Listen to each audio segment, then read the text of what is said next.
Howdy, Magical Mr. C. I'm in LaPorte, Pennsylvania to do a senior magic show today.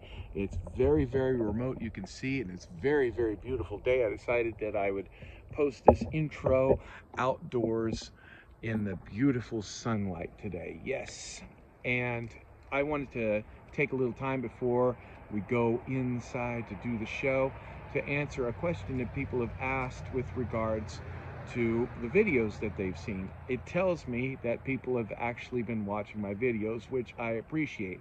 And speaking of which, if you're new to the channel, please hit that subscribe.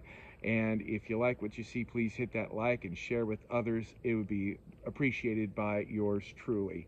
So to answer the question with regards to my video, I was given a question: why do I carry such heavy and bulky equipment in to do senior magic shows? Well, typically I like to put myself in the position of an audience member, and that's why I make the kinds of business decisions that I do. And this particular setup is definitely a business decision ultimately. Now, what I've discovered over the years is what people expect versus what people assume. People expect that when a performer shows up that they give their 100%. If it requires a lot of props, if a lot of preparation, then so be it. What people assume, however, especially with magicians, is that you're going to get a very, very low quality and very boring experience. A magician is nothing more than a person arriving, wearing a vest, carrying a bag, and dropping it onto a borrowed table, pulling out a collage of different tricks, and the last trick that's demonstrated will tell you that's the end of the show. Depending upon the social makeup of the magician performing, whether the magician has social anxieties, will determine the length of the show. For example, if the magician has got social anxieties, the show will last maybe 20 minutes, 25 minutes. But if the person has got the gift of gab and a real ham, it can last up to past an hour, maybe 2 hours. In any case, the deliverable for these kinds of occasions, the best you can hope for is boring. The worst you can fear is a train wreck due to incompetence. Well, I want to exceed that.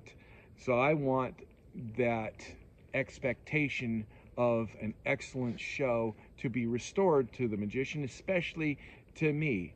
Whether any other magician wants to follow that, it's up to him or her. But as far as I'm concerned, I want to carry a reputation that will secure me additional work and will look good for everybody else. So it's a win-win scenario. So I carry in a lot of large equipment because my audience, especially with seniors, have a hard time seeing the little trinkets that come out of a bag, especially in the second and third row.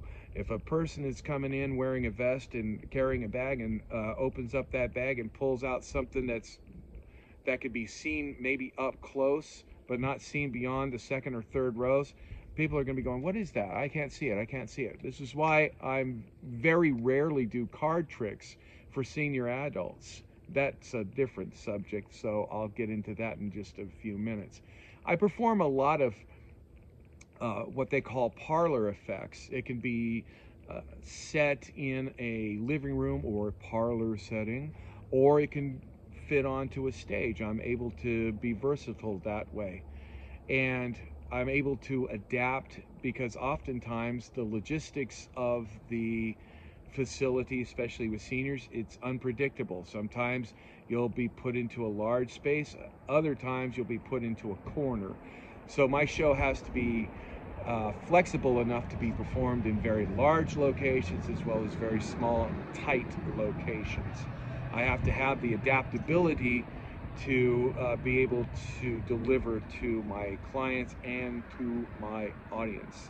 So that's why I carry the kind of equipment that I do, and I always carry it in one load. And the reason I do is because I've experienced that if you make multiple trips, that may look impressive, maybe to some people. Wow, this guy is taking an awful lot of time and an awful lot of effort to bring in that. He's really working hard. Wow, he really cares about us. When the reality of the fact is that when you carry in multiple loads, you run the risk of somebody making off with your props. And I want to be as close to my props as possible at all times.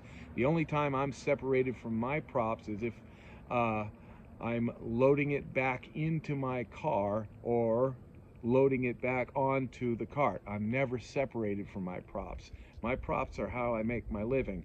So I hope that answers some of the questions you may have about why I take such time and such effort to bring in a lot of equipment. I want to exceed the assumptions and meet and exceed performance expectations of excellence. Okay, so I'm going to be getting myself set up and I'll let you know how it goes out. Hopefully the logistics will be conducive enough so where you get to see some of the act. All right, I'll keep you posted.